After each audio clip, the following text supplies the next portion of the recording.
Pwede na po tayong kaupo.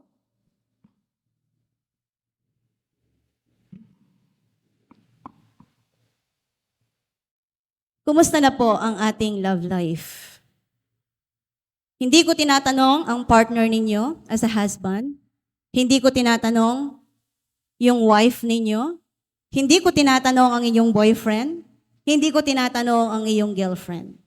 Kundi tinatanong ko, kumusta na ang love life natin sa Panginoon? Ginagawa ba natin yung pagpapahalaga natin sa ating mga mahal sa buhay, sa ating lover, Jesus Christ? Yan ay masasagot habang pag-aaralan natin ang Luke 7:36-50. Ang key verse po dito ay sa verse 47. Therefore, ang sabi doon, I tell you, her many sins have been forgiven, as her great love has shown. But whoever has been forgiven little, loves little. Ibig bang sabihin, kailangan tayong gumawa ng karumal-dumal na kasalanan para tayo ay mahalin ng lubos? Malalaman natin mamaya. Meron po ako ditong illustration, yung Venn diagram. Ito ay ginagamit ng mga teachers. Makita natin dito yung nasa gitna, Jesus Christ. At may dalawa tayong character na pag-uusapan. Of course, ang bida dito ay ang ating Panginoong Jesus. Si Simon, the Pharisee, and the woman. Wala siyang pangalan, pero ang sabi ng mga Bible characters ay si Magdalene. Si Mary Magdalene. Yan. So dito, makikita natin, both of them, they need Jesus Christ. Kasi nga,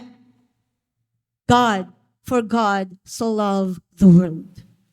Hindi lamang sa mga makasalanan, kundi, although, yun ang tingin ng mga iba, na hindi sila makasalanan, malalaman natin mamaya, bakit isineparate ko si Simon o si Simon at ang babae. Let us pray.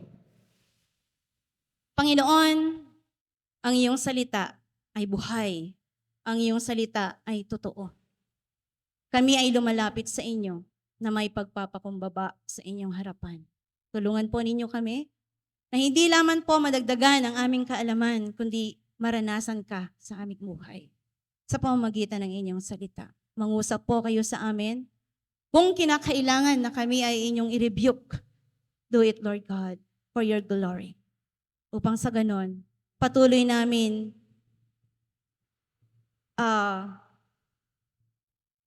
patuloy ka naming purihin sa aming buhay. Pangunahan po ninyo ang iyong salita na aking ipapahayag. Ito po ang aking dalangin sa pangalan ng aming Panginoong Hesus. Amen. Isa-isahin natin in verse 36. When one of the Pharisees invited Jesus to have dinner with him, he went to the Pharisee's house and reclined at the table. Ang ating Panginoon, hindi lang niya sinasamahan o tawag dyan, kumakain sa mga sinners. In the Bible, pag sinabi nating sinners, yan ay mga tax collectors, mga prostitutes. Pero even Pharisees. Ano nga ba itong mga Pharisees? The meaning of Pharisee is separate or separatist. Separatista. Yan. Sila yung mga big group, religious group sa panahon ng ating Panginoong Jesus. Na ang kaisipan nila, kapag ikaw ay nakikihalubilo sa mga makasalanan, they will be contaminated. Kaya ganun yung kaisipan nila. Parang feel nila, sila ay righteous. Sila ay banal. Pero alam ng Panginoon ang kanilang buhay. Ang ating Panginoon, yes, sige. Aaten ako sa iyong party, sa iyong dinner party. At makita natin dito, sabi niya dito, he went to the Pharisee's house and reclined at the table. Hindi, na ano ko yung recline, Hindi pala katulad na ngayon na kapag tayo ay may feast, talagang yung harap-harapan na may mga upuan. Recline, meaning nakaganon, tapos ang paa nila nakaganyan. And ang kanang kamay, nakaganon sa table. Yung alam mo yung kapag pagod tayo, we recline, no? Para sa ganon ay ma-feel natin yung comfort. Bakit kaya ganon? Okay. Ano ang katotohanan na makita natin sa verse 36? God loves sinners. Simon the Pharisee, the prostitute woman, you and I. Lahat ay mahal niya. Although ang kaisipan o ang nasa isip ni Simon ay hindi siya makasalanan. Mamaya malalaman natin kung bakit. Sabi sa Romans 5:8, but God demonstrated His own love for us in this, while we were still sinners, Christ died for us. But let's look to these two different individuals who, tingnan natin, kung inaccept ba ni Simon ang pagmamahal ng Panginoon o hindi. Sa dalawa, titingnan natin kung sino ang tumanggap sa pagmamahal ng ating Panginoon. In verse 37, a woman in the town who lived a sinful life learned that Jesus was eating at the Pharisee's house. So, she came there with an alabaster jar of perfume. The woman, first action. Wala pa namang internet noon, wala pa namang social media, pero nalaman ng babaeng ito na siya ay nandoon sa party ni Simon the Pharisee. Nung nalaman niya, learn, from the word learn, that Jesus was eating at the Pharisee's house, ano po ang ginawa niya? She came there with an alabaster jar of perfume. Learning.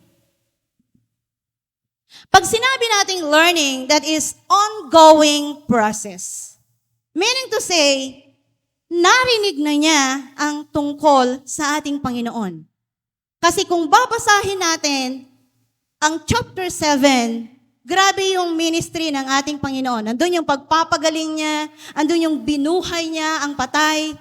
Siguro ang babaeng ito, tuwing may ministry o may pagtuturo ang ating Panginoon, nandoon siya nakikinig tungkol sa Kanya. Meaning to say, meron na siyang alam tungkol sa ating Panginoon. Learn, ongoing pa lang. Siguro kakaunti pa lang ang kanyang alam. Kumusta po ang ating learning sa ating Panginoon? Gaano na ba kalawak ito? At naniniwala ako, because we have learned about Jesus, we are here to worship God. Hindi tayo pupunta dito kung hindi natin kilala, kung hindi natin alam ang patungkol sa ating Panginoon. Hindi tayo basta-basta pupunta sa isang group o sa isang church na katulad nito na wala tayong dahilan. Na wala tayong dahilan. At ito yung nakita ko. Habang siya ay nag-aaral, she wanted to know Christ more. Kaya siya ay pumunta doon kahit na hindi siya invited. Sige nga, kung kayo, pupunta ba tayo sa isang party na wala man lang invitation sa atin? Di ba hindi? Mahihiya tayo, di ba? Pero itong babaeng ito, bakit siya pumunta? Na kahit alam niya na hindi siya invited, and at the same time, kahit alam niya na pwede siyang palayasin, na pwede siyang paalisin, dahil she knows herself. Alam niya kung sino siya. She is a public sinner. Pag sinabi nating public sinner, kilala siya na siya ay isang makasalanan. Maaaring marami nang nakakita sa kanyang ginagawa. Kilala siya na siya ay isang prostitute. Pero bakit naglakas loob siyang pumunta? Na kahit alam niya na pwede siyang i-condemn. na pwede siyang paalisin doon, na pwede siyang pahiyain doon. Because he wanted or she wanted to know God more. At ito pa yung magandang ginawa niya. Pagpunta niya sa party, meron siyang dala-dala. Ano ang dala-dala natin ngayon? Pagpunta natin dito sa simbahan, ano po ang dala-dala natin? Na ibig sabihin, bago pa lamang siya pupunta sa party, planado na. Pupunta ako doon, may plano na. Dala-dala niya ang kanyang alabaster jar of perfume. Ang sabi nila, 1 year ang cost ng pabagong ito. A very expensive perfume. At saan galing ang perfume na ito? Sa kanyang trabaho bilang prostitute. Pero anong ginawa niya? Dinala niya sa Panginoon. Dinala niya sa Panginoon. Kahit alam niya. Kasi I do believe na after knowing Jesus Christ, she will left yung dati niyang trabaho. At hindi niya alam kung ano na ang magiging buhay niya after that. Kasi hindi niya alam kung ano magiging trabaho niya. Pero grabe.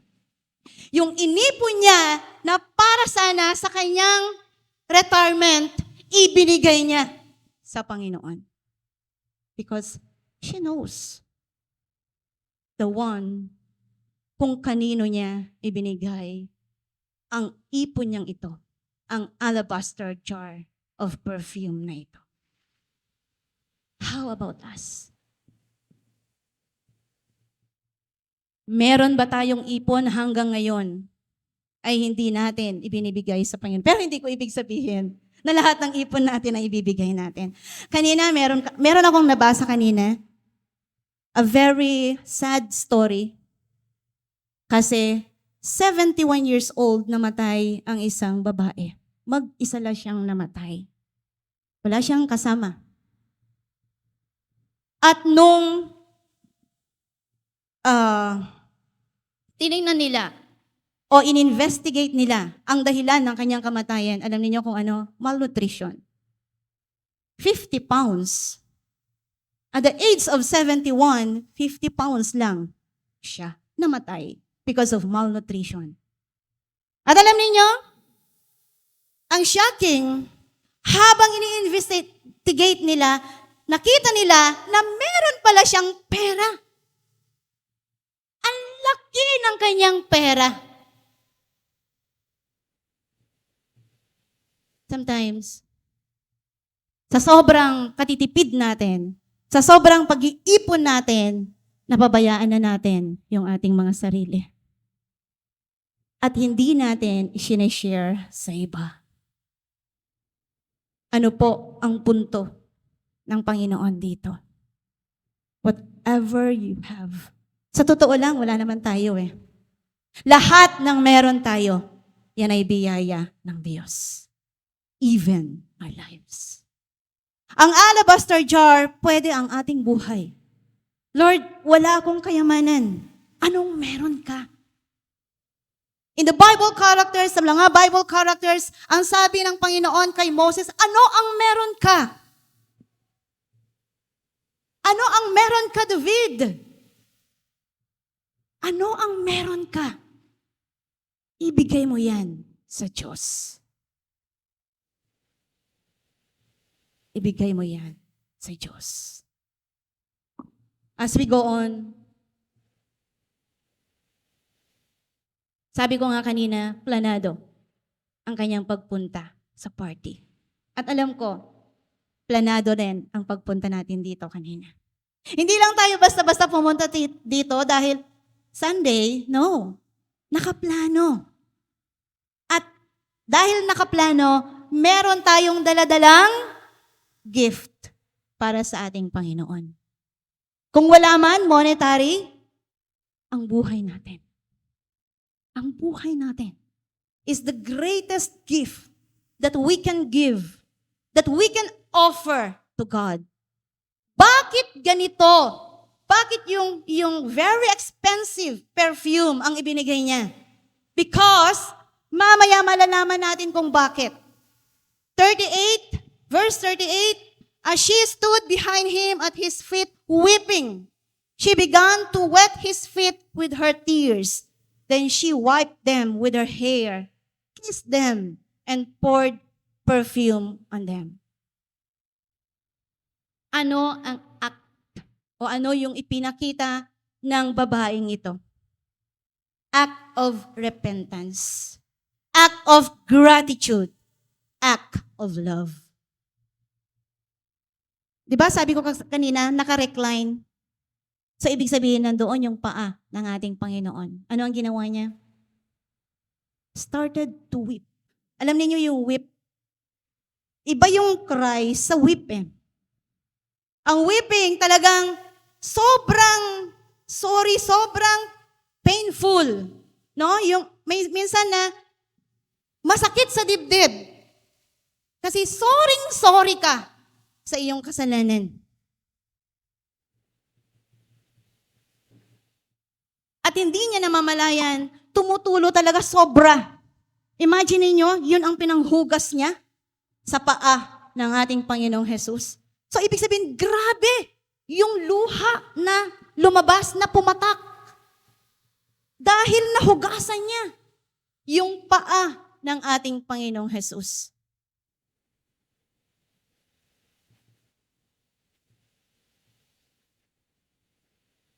How do we express our repentance kapag nirebuke tayo ng Panginoon? Siyempre, hindi naman ibig sabihin na kailangan humagulgul ka ng sobra-sobra, pero may time na gano'n. Na sobrang iyak mo sa Panginoon dahil hiyang-hiya ka sa Kanya. Ito yung expression na ipinakita ng babaeng ito sa sobrang hiya niya. Kasi alam niya, sobra yung kanyang ginawa. Umiyak siya, malalim ang kanyang iyak. And you know, ano ang pinampunas niya? Yung hair. Siguro pag sinabi natin prostitute, syempre ang ganda ng kanyang buhok. Syempre hindi ka pwedeng maging prostitute kung hindi ka maganda, hindi ka aya-aya ang iyong itsura. Baka 2 o 3 lang ang customer mo. At ang sabi sa Bible, our hair is our crown. Kaya siguro, okay lang siguro na kailangang, although sa ngayon, meron ng, kumbaga, may mga salon na ngayon na talagang para ma-improve. Di ba? Ang mga babae talagang, siyempre, gusto nila maayos, maganda sila sa harapan ng kanilang lover. Naniniwala ako dyan. Kasi na-experience ko din naman yan.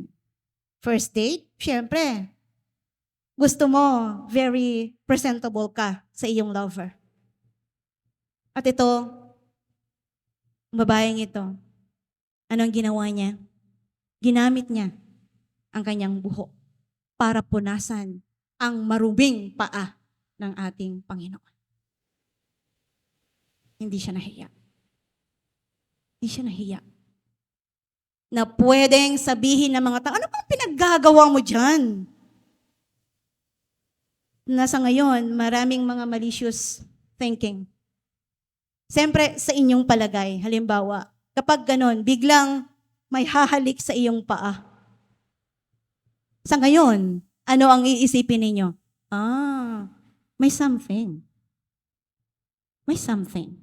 But here, makita natin, Jesus Christ did not stop her. Bakit? Jesus Christ knows her heart. Alam ng Panginoon ang puso ng babaeng ito. Kung sabihin natin may mali siya, bakit umiiyak siya ng ganon na lamang? At syempre, We cannot question God.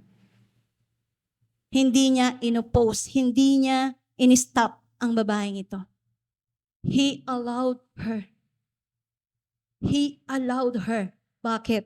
Malalaman natin mamaya. Hindi lamang dahil alam niya ang kanyang puso, nababasa niya yung lahat ng kanyang sorrow, yung lahat ng kanyang anger, yung lahat ng kanyang pagsisisi. Alam niya yun. Alam niya. At yung alabaster na yon, yung ginawa niya, not only for her repentance, but her gratitude. Papaano ba natin pasasalamatan ang ating Panginoon sa ginawa niya sa atin? Papaano ba natin ipapakita ang pagmamahal natin sa Kanya? Sabi ko nga, ano ang reaksyon ng ating Panginoon? Nothing. Nothing. Na kahit pwedeng sabihin ng mga tao, ano ba naman yan? Panginoong Jesus, hinahayaan niyo. Yung prostitute, hinahalikan siya. Hindi niya hinayaan. Dahil alam niya ang puso ng babaeng ito. Di man siya o di man lang nandiri ang ating Panginoon. Minsan, nakakalungkot na kapag alam natin na galing sa munti ang taong iyan, wag ka lumapit dyan. Okay? Malalaman natin mamaya kung sino yung ganon.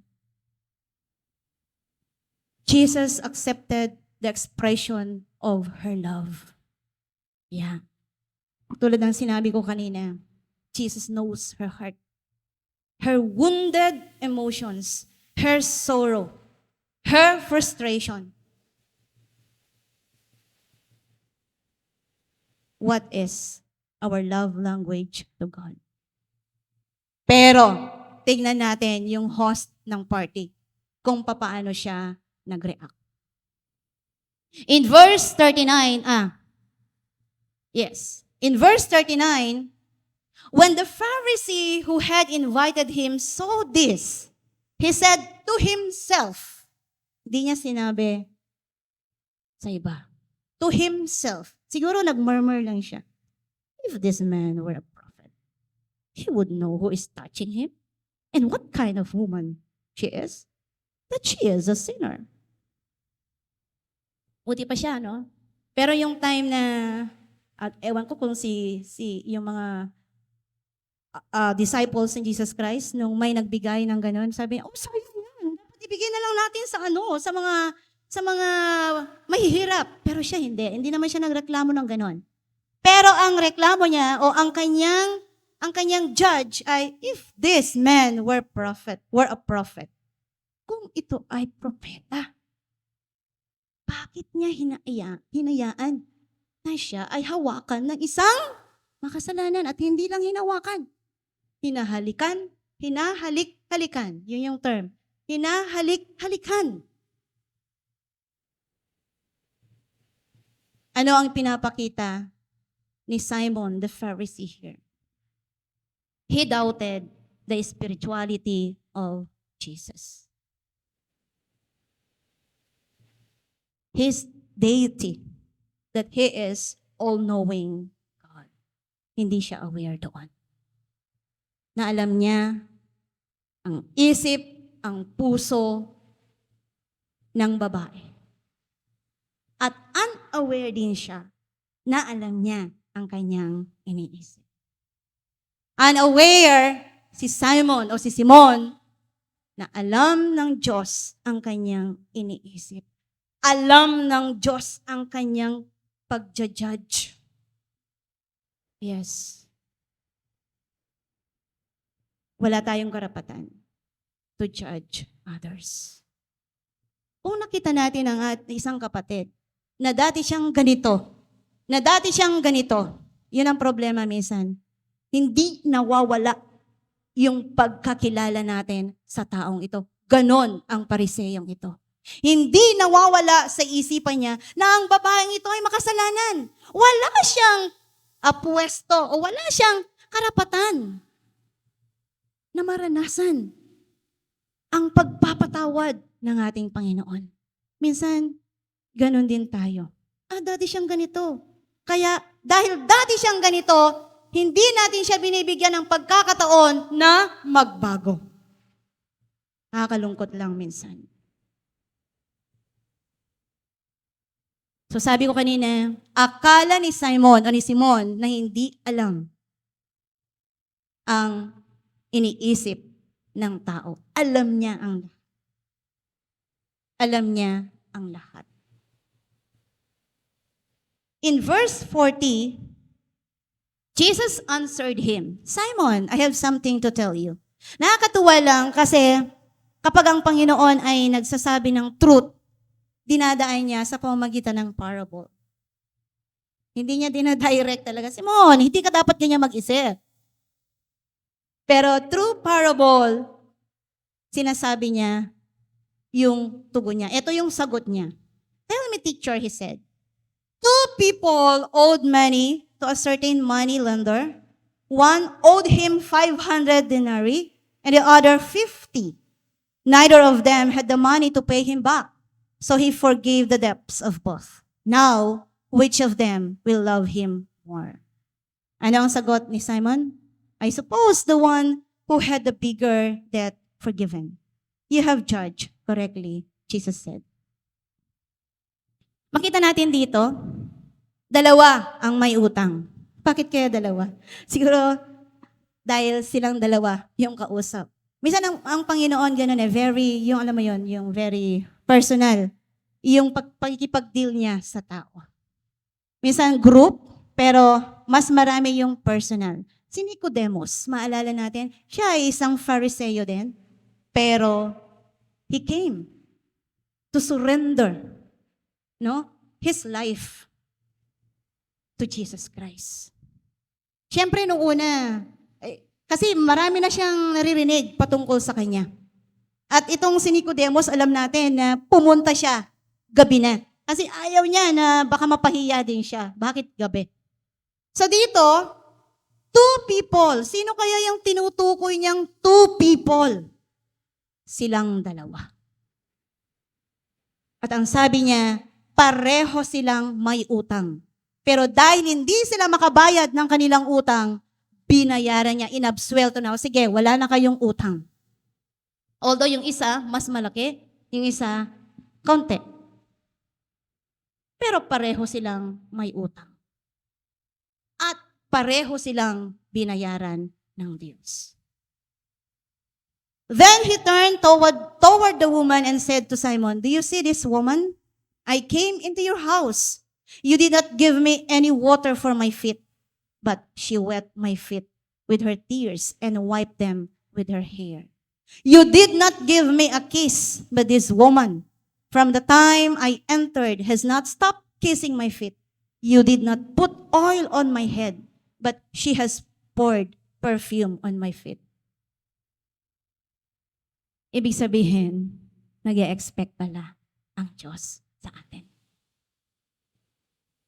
Jewish etiquette. Kultura nila, kapag ikaw ay may guest, kailangan nakahanda ang tubig para panghugas sa kanilang paa. Pero hindi yon ginawa ni Simon. Jewish etiquette, na kapag dumating ang isang guest, kailangan halikan mo. Beso-beso. O siguro shake hand, pero dito kiss. Jewish etiquette, kailangan lagyan mo ng oil ang ulo ng iyong guest. Pero hindi ginawa ni Simon o ni Simon. Bakit? Bakit? Hindi niya mahal ang Panginoon.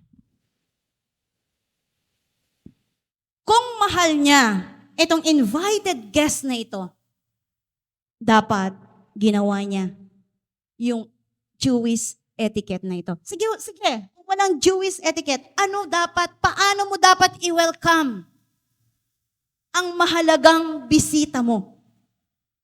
Marami tayong ginagawa sa Filipino. Lalo na kapag yung bisita natin ay mataas ang posisyon. Eto, siya ay isang rabbi. Mataas ang regard ng mga tao sa kanya. Na dapat, he deserved to be honored. Pero hindi ginawa ng pariseyong ito. Hindi niya ginawa. At sino ang gumawa? Ang babaeng makasalanan. Ginawa niya yung highest honor sa kanyang master, sa kanyang savior. Why? Because she experienced his love, his forgiveness. So anong ibig kong sabihin dito? Hindi tayo mag-spend ng time serving the Lord, giving our life, giving our best, going to church, kung hindi natin naranasan ang pagpapatawad ng Diyos. Ang babaeng ito, naranasan niya ang kapatawaran. Naranasan niya na dapat siya yung i-condemn, pero hindi siya kinondemn ng Panginoon. Siya ang kinondemn. Ang Panginoon natin ang nakondemn. Siya ang pinarusahan na instead na tayo. Ang sarap, di ba? Instead na tayo yung parusahan, ang Diyos ang pinarusahan. Ano ang ibabalik natin sa Kanya? Ano ang ibabalik natin sa Kanya? Bilang pasasalamat natin sa Kanya. Barya-barya lang.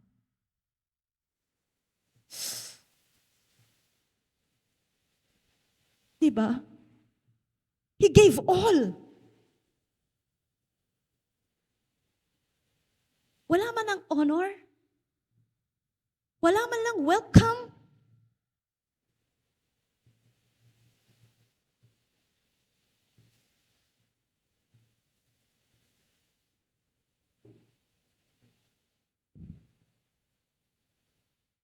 Verse 47. Therefore, and this is the heart of the message. Therefore, sabi niya, I tell you, her many sins have been forgiven, as her great love has shown. But whoever has been forgiven little, loves little. Forgiven, then love. Hindi love to be forgiven. Huwag tayong magmahal para tayo ay mapatawad. Kundi dapat, maranasan muna natin ang pagpapatawad ng Diyos bago tayo magmahal. Sabi nga dito, we cannot give what we don't have. Bakit hindi nagawa ng pariseyo na i-honor ang kanyang guest? Dahil hindi niya naramdaman. Hindi niya tinanggap yon. Hindi niya tinanggap. He did not realize na siya ay makasalanan din. Meaning to say, ang foundation talaga para maranasan natin ang forgiveness ng Panginoon is we should realize that we are a sinner. Dapat ma-realize natin na tayo ay nagkamali. Kasi we will never experience the healing, the forgiveness of God. If we are thinking that we are righteous because of what we are doing, no. We are liar. Ano ang sabi sa Biblia? Kapag sinasabi natin na tayo ay walang kasalanan, tayo ay sinungaling. Because all have sinned and fall short the glory of God. Lahat tayo ay nagkasala. Pero feelingero, itong si Simon na ito na wala siyang kasalanan. Less ang kanyang kasalanan. Sabihin natin less, pero makasalanan pa rin siya. He did not realize that. Kaya hindi niya naibigay yung honor na dapat para sa Panginoon. Pero ang babaeng ito, when she realized na talagang sobra siyang makasalanan, na talagang grabe yung ginawa niyang pagsuway sa Diyos, she experienced God's forgiveness. Meron po ako nasabi dito, because we were loved greatly by Jesus, who laid down His life for us, we can love Jesus greatly with all our hearts. Yung inawit natin kanina, walang humpay na pagmamahal. Papaano natin ipadama ang walang humpay na pagmamahal sa ating Panginoon? Sa panahon lang ba na tayo ay okay? Sa panahon lang ba na siksik-liglig ang laman ng ating bulsa? All the time. Because we are showing our gratitude, our love, season or out of season. Because He deserved it. Deserve ng Panginoon yung honor natin, yung love natin, yung service natin. Deserve niya. Siguro at this moment, God is smiling at us. Why? We are here. Instead of doing something outside, ang init ngayon, masarap kaya magtambay sa SM. But we are here because we love God.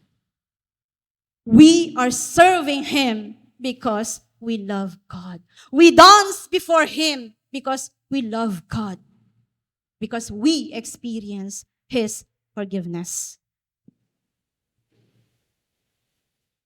Dito, bumalik yung Venn diagram. Kanina, walang laman. Simon lang at ang woman. Ito na siguro yung pinaka-summary. Si Jesus Christ is forgiving and loving. Actually, when God forgave us, that is the tremendous or extreme manifestation of His love. He died for us. That is the extreme manifestation of His love. At hanggang ngayon, ganun pa rin ang ating Panginoon. He is still waiting for us to come to Him.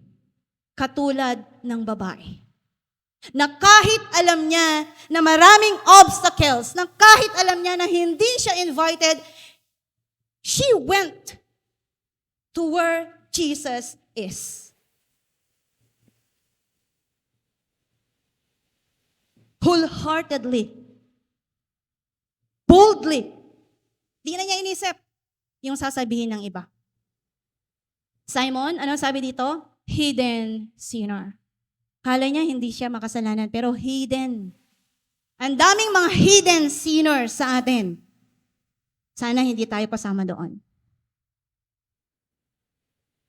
Dahil hindi niya naranasan ang pag-ibig ng Diyos, hindi niya minahal ang Diyos.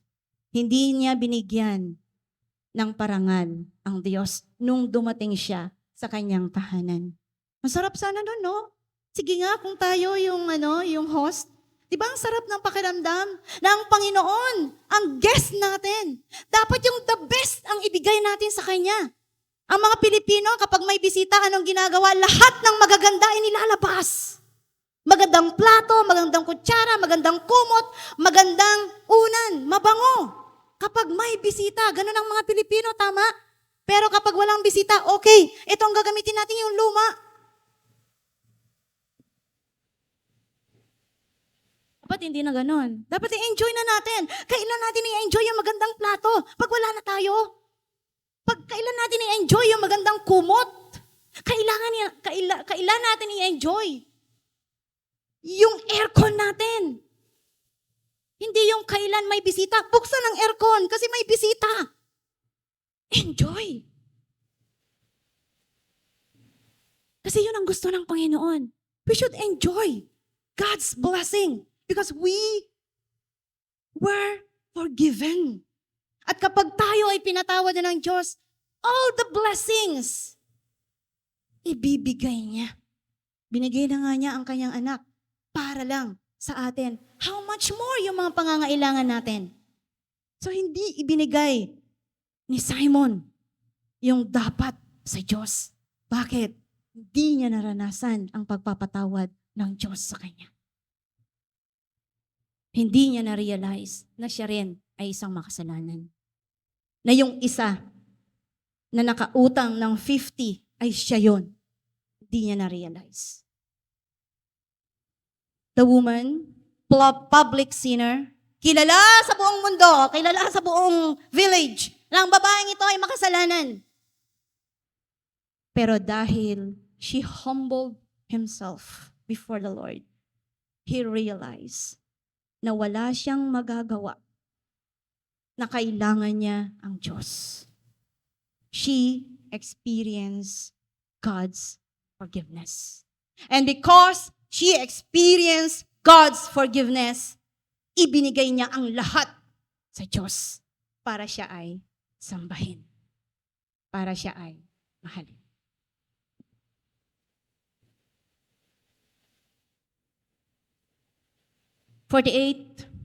Verse 48, then Jesus said to her, your sins are forgiven. Ang sarap, no? Ang sarap pakinggan na yung sobrang lungkot ka, sobrang sorry ka dahil sobra yung ginawa mong kasalanan na parang sa feeling mo wala nang kapatawaran, pero hearing from the Lord Jesus Christ, ang sabi niya, your sins are forgiven publicly.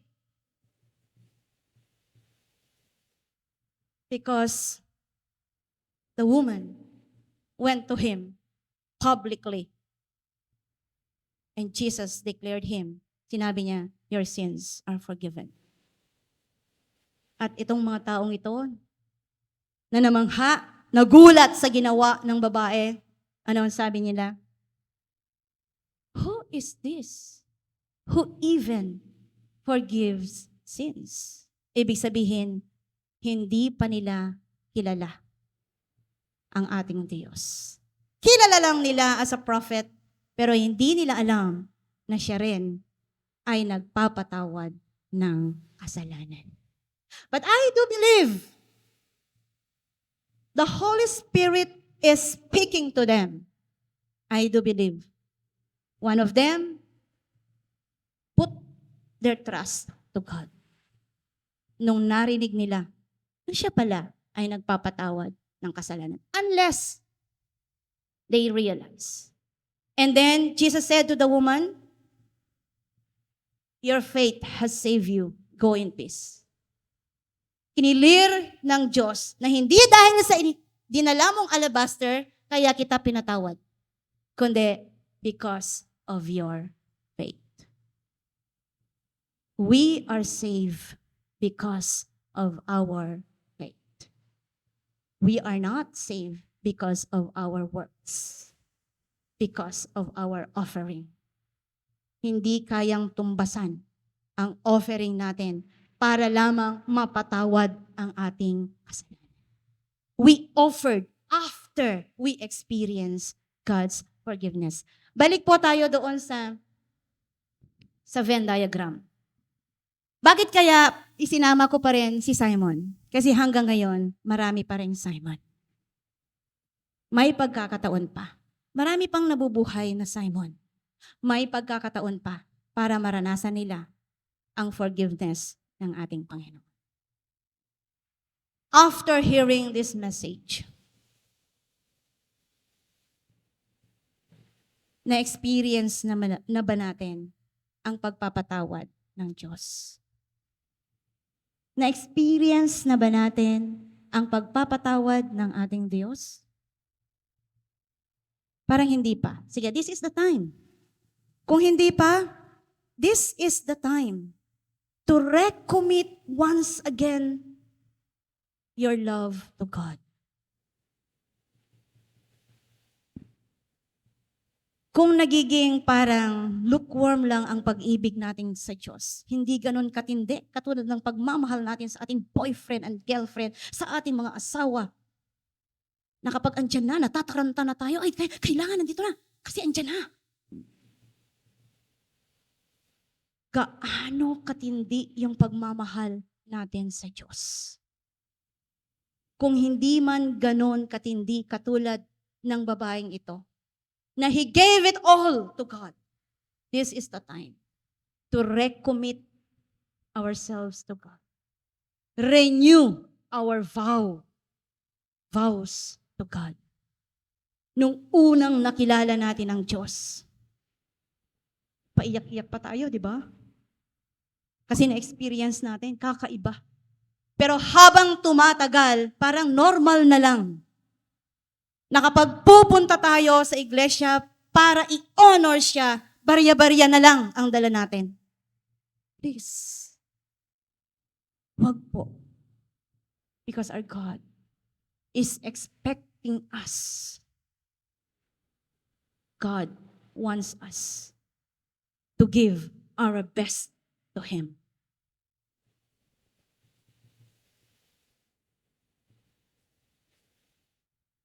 Dito po tayo magtatapos.